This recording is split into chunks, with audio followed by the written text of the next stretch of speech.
Hey everyone, it's Sammy from Push Square, and recently I got to get my hands on the Shadow of the Colossus remake which Bluepoint is creating for the PlayStation 4, and I wanted to make a really quick video just sharing my impressions of what I saw, what I got to play and what I thought of it.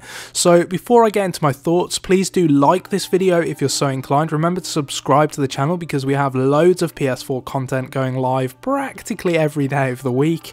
And with that said, let's get into it. Okay, so I think between the likes of the God of War collection and Uncharted the Nathan Drake collection, developer Bluepoint has rightly earned the reputation of being the masters of the remaster. But with Shadow of the Colossus's impending PS4 remake, I think it's actually taking its work to an extraordinary new level, and the results are mesmerising to say the least. Now, if there were a video games Hall of Fame, I think you'd find Fumito Ueda's brilliant boss rush nestled somewhere alongside the likes of Tetris, Super Mario 64 and Resident Evil 4. It's, in my opinion, one of the greatest games ever made, and this new gen version has the visuals and performance to match the original's ambition, delivering a quite sensational spectacle. Now, the colour palette has changed, which is going to cause some controversy. In fact, it already has. The oversaturated ethereal bloom of the PlayStation 2 version is gone, and it's been replaced by a kind of more mythical fantasy fog.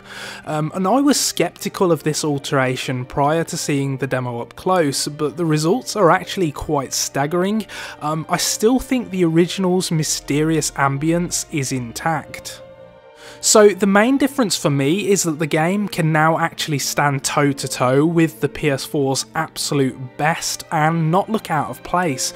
Seriously, the demo event I went to, Sony had the game set up adjacent to Horizon Zero Dawn and Uncharted The Lost Legacy, and you honestly wouldn't know from a cursory glance that Shadow of the Colossus has ties to 2005. Even more interestingly, the gameplay has changed, but ever so slightly. So no longer is jump mapped to the triangle button, it's actually moved to the more logical position of the X button.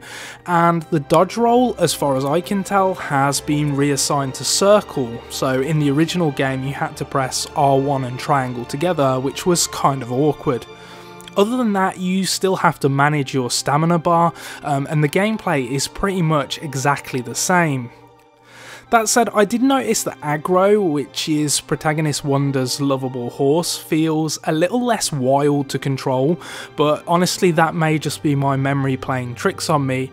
And I only got to fight the first Colossi, which is the third club-carrying behemoth, but as you'd expect, the battle adopted a very familiar rhythm where I had to stab its leg before climbing onto its head and brutalising its brains. Now, I think Shadow of the Colossus is such a special game because of the emotional response its fights portray. Like, it's constantly asking you, or teasing at least, whether you're actually the bad guy in this story.